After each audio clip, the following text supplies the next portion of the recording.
Le 23 janvier avait lieu la journée de lancement du projet de communication scientifique Science and You. En préparation de l'événement international prévu pour juin 2015, l'Université de Lorraine a organisé un séminaire de réflexion autour de la perception des sciences dans la société. Le discours de promotion et de valorisation de la culture scientifique et technologique se décline depuis une cinquantaine d'années en 4 objectifs. Transmettre les valeurs et les compétences sur lesquelles s'est édifiée notre modernité, maintenir la marge de compétitivité économique de la nation, appréhender les avancées des sciences contemporaines au même titre que les autres composantes de la culture.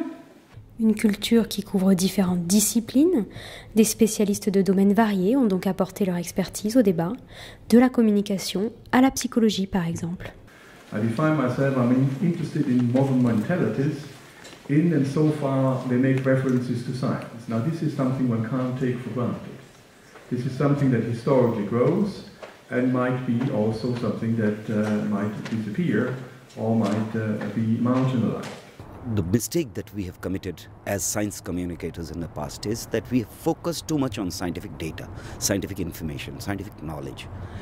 It is scientific temper which should be the ultimate goal of communicating science. Le but de la communication fait donc débat, et c'est une question qui ne concerne pas seulement la communauté scientifique, mais aussi l'ensemble des citoyens.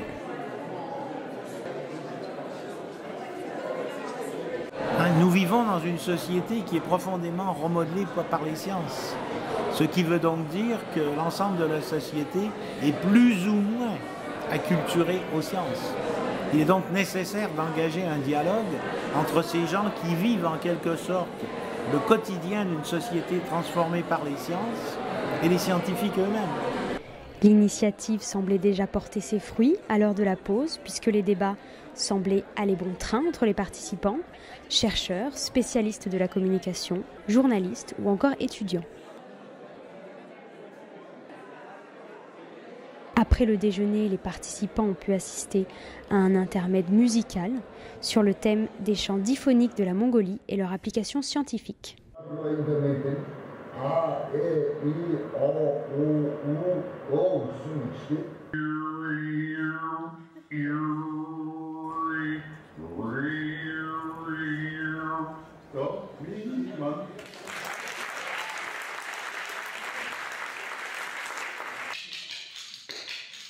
Une manière de rappeler l'aspect ludique que peut revêtir la communication scientifique et de faire ressortir l'empreinte internationale que les organisateurs ont tenu à donner à la journée.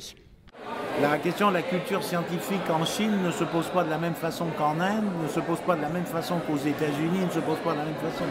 Pour 2015, une approche comparative qui permet de voir, de comprendre, de saisir, d'appréhender d'autres perspectives, peut-être d'une extraordinaire utilité. Je commence à connaître un peu le réseau de la médiation et de la communication en France. Ce qui m'intéressait, c'était d'avoir des perspectives internationales, de voir comment des gens à l'étranger considéraient la médiation, comment ça se passait chez eux, pour enrichir les pratiques que l'on a ici. C'était mon objectif à moi en venant ici.